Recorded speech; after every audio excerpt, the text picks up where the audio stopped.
On this week's segment of the Butcher Block, we're going to be making Italian sausage smothered in peppers and onions. And Hi Mountain has a lot of different sausage products out there to choose from. So one tip that I'll give you is take your meat, when you bone your deer out this year, freeze it. Like I have here, I put this in a Weston vacuum bag, sealed it up. I know that there's 3 pounds of meat here, so it's already portioned out for the batches I'm going to make. That way I can try a lot of different varieties of sausage blends. Now we're using elk meat here, and because it's so lean, I'm going to take this hickory smoked bacon and I'm going to dice it up very fine, and I'm going to mix this in with my wild game meat. It's going to add the fat so I get a little bit more moisture into my sausage, but it's also going to give me a really good smoked flavor that's going to penetrate right through the inside of every bite of sausage.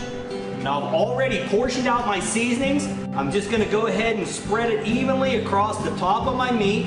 And now we'll add just a little bit of water, just enough water to mix and blend those seasonings. It's very important to use that little bit of moisture, that little bit of water to start breaking down those seasonings. All right, now that we have our seasonings mixed into our meat, we're going to bring it right over here. We'll set it down by the grinder. We're just going to let it sit there and marinate a little bit, let those seasonings soak in while we come right back over here and we cut up our peppers and our onions.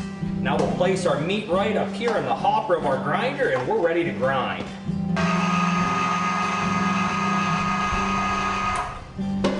Now we'll just go straight into the mixer, and this is going to help us be certain that we get that bacon evenly mixed throughout our meat batch. Now we'll come straight out of the mixer and we'll go right into the stuffer. Now we'll just push our sausage right out into our casings. Now I've already pre-flushed my hog casings. I've flushed them thoroughly inside and out, and I've allowed them to set in a cold water bath for a couple hours now, and that really helps to re-moisturize those casings, make it a lot easier to stuff, and you're going to break a lot less casings that way. Now if we wanted to, we could just coil this up like that, stick it on a pipe and put it directly into our Bradley smoker and smoke this, but we're going to put this in the Cancooker with our peppers and onions. So we're going to show you how to link this. Just hold it up right like this, find the center, pinch it right in the middle like that, and just give it about 1 or 2 twists. Now you can come down about bun length, and this time you want to pinch both of the links together just like that, and we're going to twist them both. Now what happens is they just come unwrapped. So if we twist them again, and this time we feed one of the legs up through and we drop it down, look at that, it holds our links perfectly in place.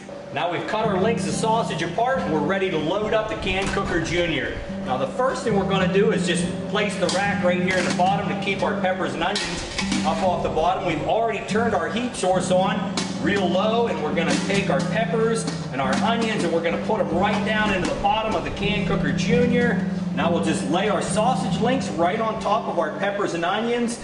We'll spread them around, and this is going to fill the can up right up to the rim. Now, peppers and onions and hot sausage just wouldn't be the same without adding a bottle of beer, which as we know is just going to steam out anyway, but it's also going to give us a really good flavor. We'll snap the lid on the can like that, lock it down. We're going to put it on our heat source, and now in about 45 minutes it's going to steam our peppers, our onions, and our hot sausage, and we're going to have a fantastic dinner.